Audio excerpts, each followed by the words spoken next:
Today, we're going to talk about types of documents of the presidential documents, executive orders, proclamations, vetoes, presidential memoranda, and other documents. There are no hard and fast rules when it comes to presidential documents. While the power is derived from Article 2 of the Constitution, there is not a clear directive for executive orders or proclamations. Executive orders, proclamations, and presidential memoranda encompass so much of government life, their effect must be considered on a case by case basis. So, what are they exactly? This definition from the 1957 House Government Operations Committee clues us into a little bit of what we should expect from executive orders and proclamations. Executive orders and proclamations are directives or actions by the president. When they are founded on the authority of the president derived from the Constitution or statute, they may have the force and effect of law. In the narrower sense, executive orders and proclamations are written documents denominated as such. Executive orders are generally directed to and govern actions by government officials and agencies. They usually affect private individuals only indirectly. Proclamations in most instances affect primarily the activities of private individuals. Since the president has no power of authority over individual citizens and their rights, except where he is granted such power and authority by a provision in the Constitution or by statute, the president's proclamations are not legally binding and are at best hortatory unless based on such grants of authority. The difference between executive orders and proclamations is more one of form than of substance. Let's start talking about executive orders. Here's a brief history on executive orders. Early presidents used the executive order very sparingly. You'll find very few executive orders until the turn of the 19th to the 20th century. President Roosevelt, Theodore Roosevelt, expanded the use of the executive order with his stewardship model. The stewardship model with Theodore Roosevelt, if you're not aware, in his own words from his autobiography, he said, I decline to adopt the view that what was imperatively necessary for the nation couldn't be done by the president unless he could find some specific authorization to do so. So he thought that if he could find if it didn't say no, then he would go ahead and try it. So he expanded the executive order model, and President Wilson used this stewardship model of executive orders and during World War I and gave out 1,800 executive orders during this time of national crisis. And then President Roosevelt, Franklin Delano Roosevelt, then used this idea to greatly expand the use of the executive order. So it was a surprise to President Truman when he tried this same power, but then the courts intervened. Now, it's possible it was just a different political time. He was using it during the Korean War, he was using it to fight a nationwide strike on steel, and tides had turned. But Youngstown Sheet and Tube Company versus Sawyer is kind of the dawn of the current use of the executive order. Justice Jackson had a concurrence in Youngstown Sheet, and that concurrence has set up the idea of executive orders in our modern day. So, an executive order from that concurrence by Jackson must stem from an act of Congress or Constitution. So, the executive order's power comes from an act of Congress or Constitution. You can't just be from the stewardship model of Theodore Roosevelt. Ways to revoke or temper an executive order. Obviously, you have that judicial, the what we saw in Youngstown Sheet.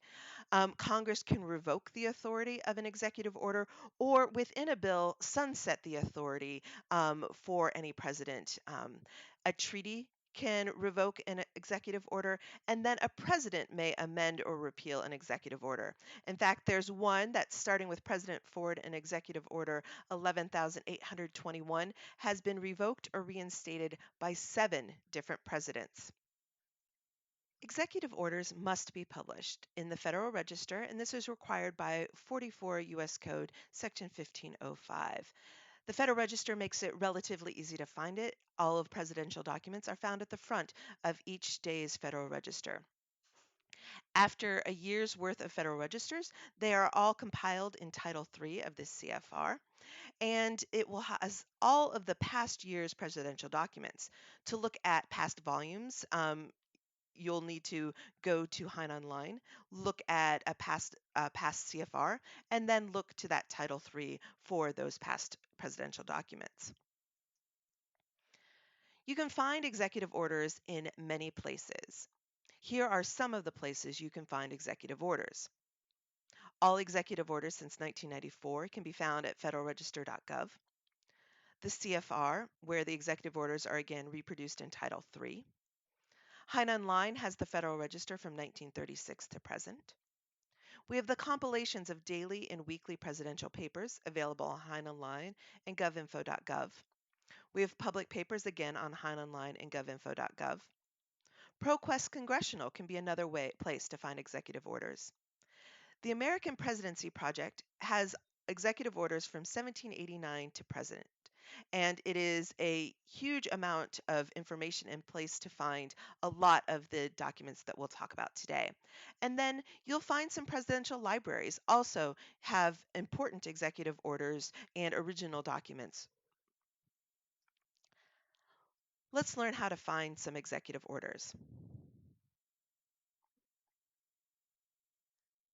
We'll look at 3 ways to find executive orders. These are the 3 most effective ways to find executive orders. The first one is, if you are looking from 1994 onward, is to go to the Federal Register and look in their executive order section. Here you can see they have listed by president, or you can look at all of the executive orders from 1994 on. We're going to be looking for Executive Order 13,648, and this is an executive order from President Obama combating wildlife trafficking from 2013. So we can go ahead and look through. We can find President Barack Obama. We can find 2013, and we can check to make sure our executive order number is correct. Go ahead and click on that, and we'll scroll down to find our 648. Combating wildlife trafficking. We can go ahead and look at that and see all the information and see what exactly we're finding. Again, we'll also find that Federal Register number if we needed to cite it. Another way is to look on Hein Online to look at the CFR Title III. We'll go ahead to BOLI's A to Z database. We'll go to Hein Online.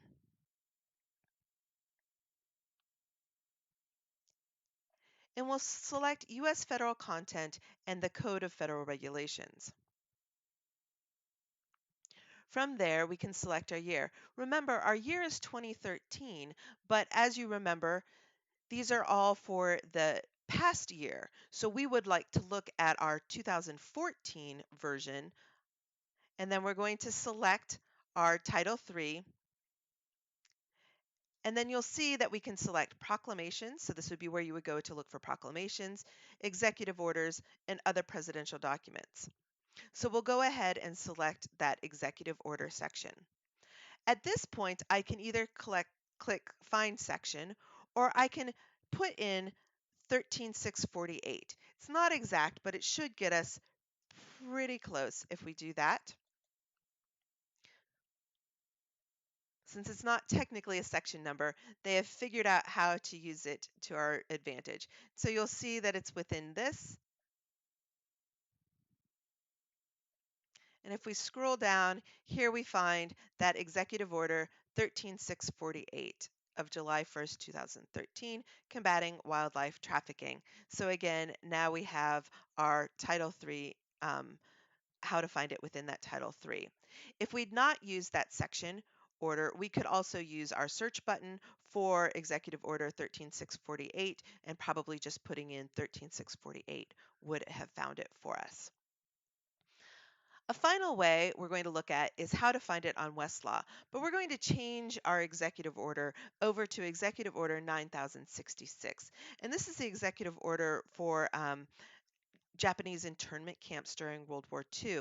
And I want to look at this because I want you to see other documents you might be able to find on Westlaw from finding an executive order, why it becomes important within your primary research.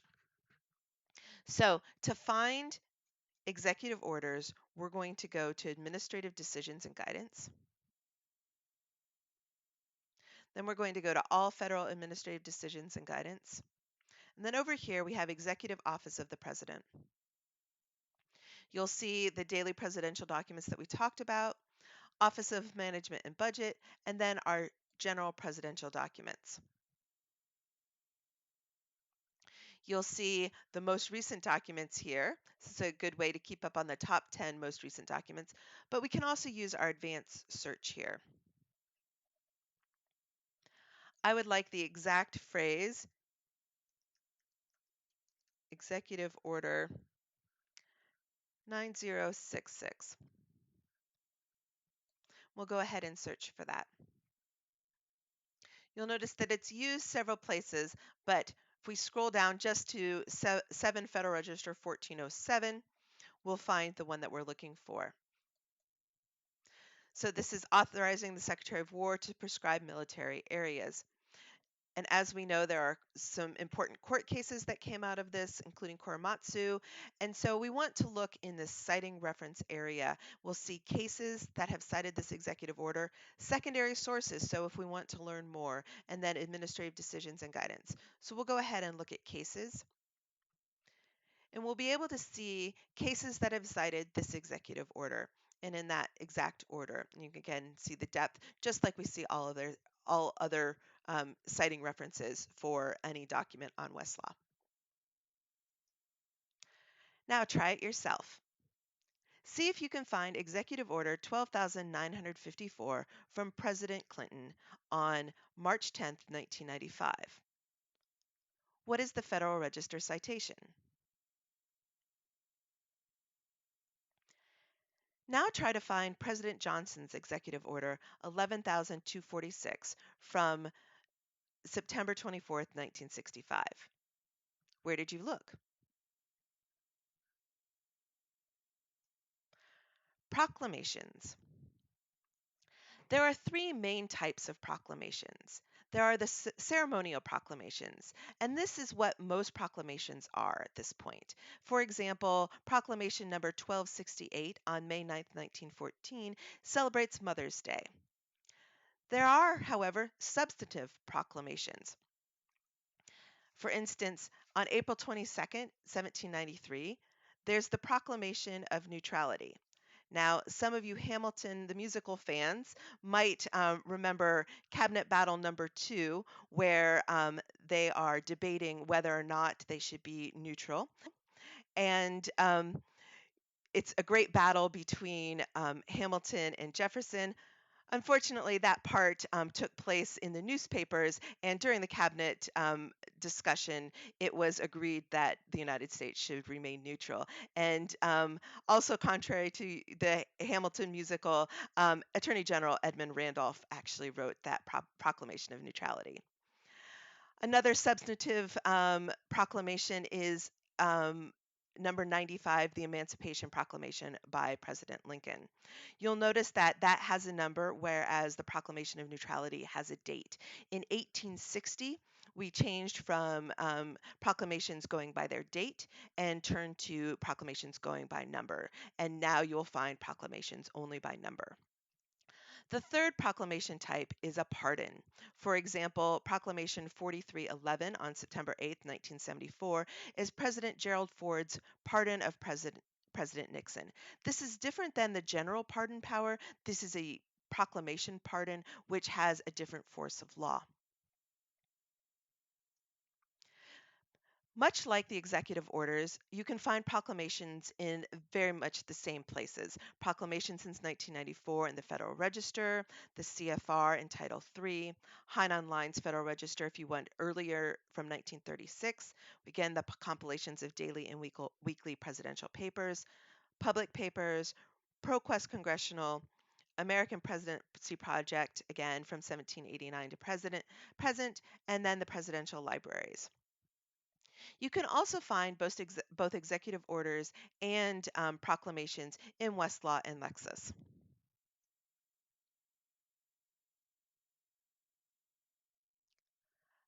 Finding proclamations is similar to finding executive orders. We'll use some of the very same tools. The first tool we'll look at is the Federal Register, and this is the proclamations page. Again, it's arranged the same way as the executive orders page. You can find all proclamations since 1994 and then separated out by president. And you can look down through the presidencies. We're going to look for Presidential Proclamation number 9552, which was on December 9th, 2016, and it was meant to lower flags for John Glenn's death. This is a ceremonial type of presidential proclamation. So we'll go ahead and look in 2016. You'll see there are 174. We can look down and we're looking for 9552, so it should be pretty close to the top. And here we see the death of John Glenn. You can go ahead and look, read about it, see where it's in 81 Federal Register 90663. We see the president's signature and that information therein. Another place to find proclamations is under the American Presidency Project. This is a project out of UC Santa Barbara, and it will help you find many of these presidential documents, originals and anything else you can find. You can either use the search up here. If we were looking for Gerald Ford's pardon of Nixon, which is number 4311, we can select that we want pardons or proclamations. So we'll select proclamations and want to select our president, and they are in not alphabetical order, but in order of presidency. We're going to go with the term pardon and see what we find.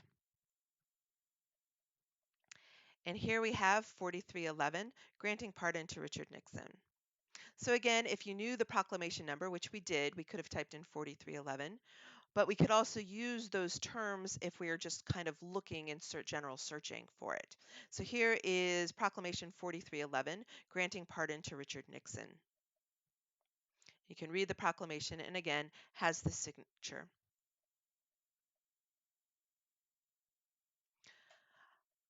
Another place that we talked about is a presidential library. This is Gerald R. Ford's Presidential Library and Museum, and again, it also has that proclamation. It's one more place to look for that general information. Now it's your turn to try it. Find one of each kind of presidential proclamations. Reading through the Federal Register proclamations should help you find one of each kind. So find a ceremonial proclamation and write down what it is. Find a substantive proclamation and write down what it is. And now find a pardon proclamation. Slightly harder, so here's a hint. In 2007, Louis Libby was pardoned by the president, and in 1992, Caspar Weinberger was pardoned by the president.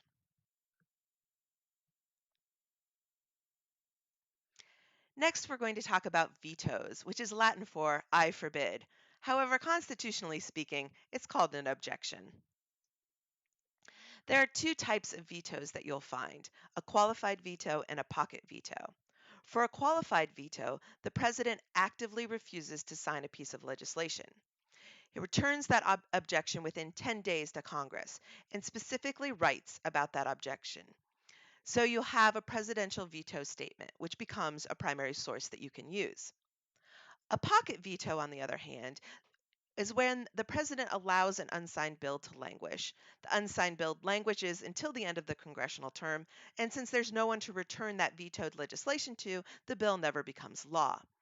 There is no presidential veto statement for a pocket veto. Some fun numbers about vetoes. There have been 2,584 presidential vetoes, but only 111 of them have been then overridden by Congress. That's only about 4%. No surprise that FDR has the most vetoes by one president at 635, but do notice that Grover Cleveland had 414 in one term, so he is the most vetoing president. April 5th, 1792 is when the first presidential veto happened. There are parts of the veto and what you'd be looking for in that primary source. You'll see the title, a date, an explanation of that veto, and one statement that specifically objects to the bill. Earlier veto language will say something like, I object to this bill. I withhold approval of this bill. But recently, you'll see the term veto. It is usually delivered in a written statement. However, in 1935, for the Veterans Bonus Bill, FDR delivered his veto to a joint houses of Congress. And here is a picture from that time. Here are some places to find vetoes. You can find them at senate.gov, again, the American Presidency Project, and Hein Online.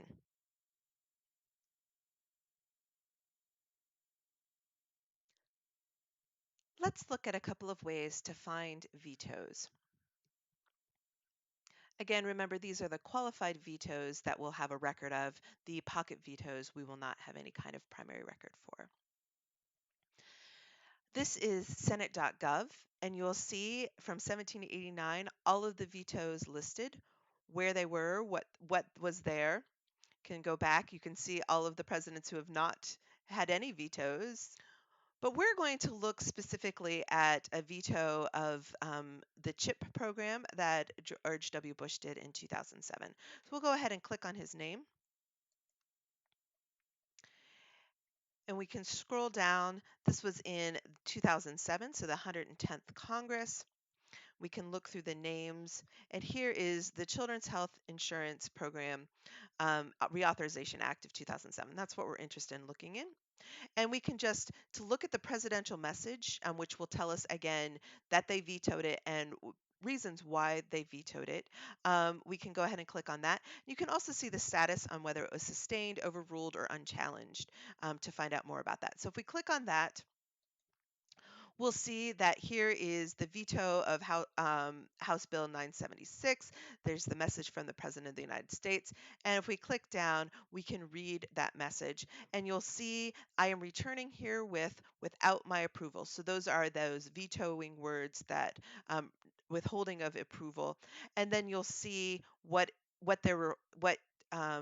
President Bush was withholding approval of, and then why. And so you'll get kind of this idea of why it was vetoed, and that might give you additional information in different additional legal research areas. Another way to do it is again to go to that American Presidency Project, and again you can find vetoes within our list. Select veto, and you can look by date. And again, this was in 2007 if we wanted to look for that. You can look by president.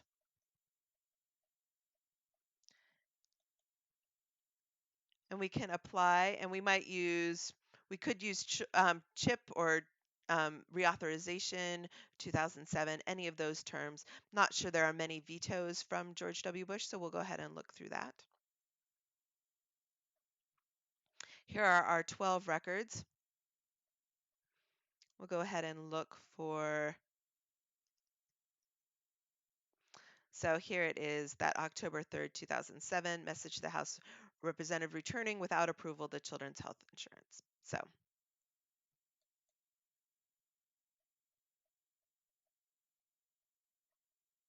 and that same language that we saw in the Senate.gov. Now it's your turn. Find a veto on a recent bill. What bill was vetoed and why?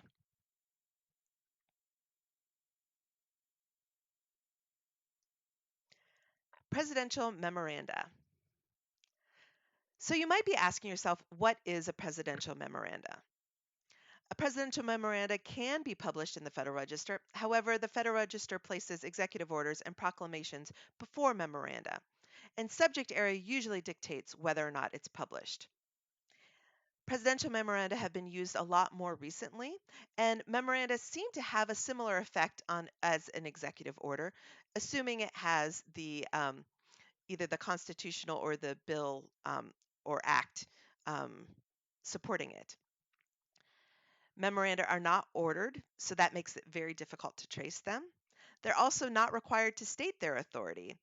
Executive orders must state their authority per President Kennedy's Executive Order 11,030. Also, budget provisions are not a part of memorandum unless they're over $100 million. So you can see that these live in a half known, half unknown state, and they are sometimes very difficult to find. However, you can find them again in the Federal Register. The Federation of American Scientists has a list, and then ProQuest Congressional in their presidential documents, you can find presidential memorandum there.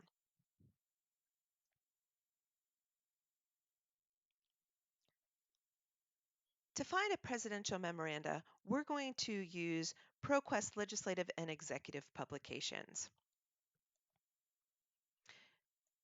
When we click on that, we'll be taken to the advanced search of the legislative and executive publications. We're going to go ahead and select presidential materials.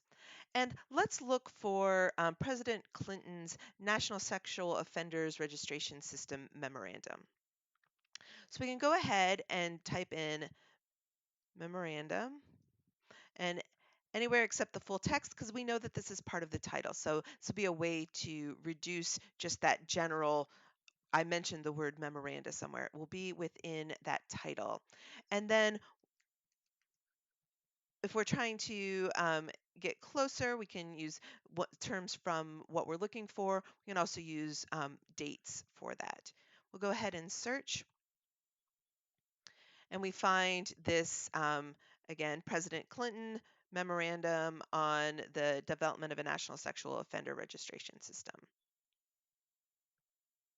So we look at that, and then once we download it, we can look at what exactly that says and development of a national sexual offender registration system and what goes into that. So again, if this was something you were interested in or you were researching the sex offender registration, this might be a good first place to start, or at least a place to look and see what was being said. Another place is the Federation of American Scientists, presidential directives and executive orders. And these sometimes are memoranda, sometimes they are these additional other documents. So let's go ahead and look at President Reagan in his review directives. We're going to go ahead and look at Directive 5-83, which is about a space station, which just sounded interesting when I was looking through. And you can see exactly what this says, you know, the objective, the guidelines, and then again, it has President Reagan's signature at the end. So a space shuttle and a fully functional space station, and what else is wanted and desired within that directive.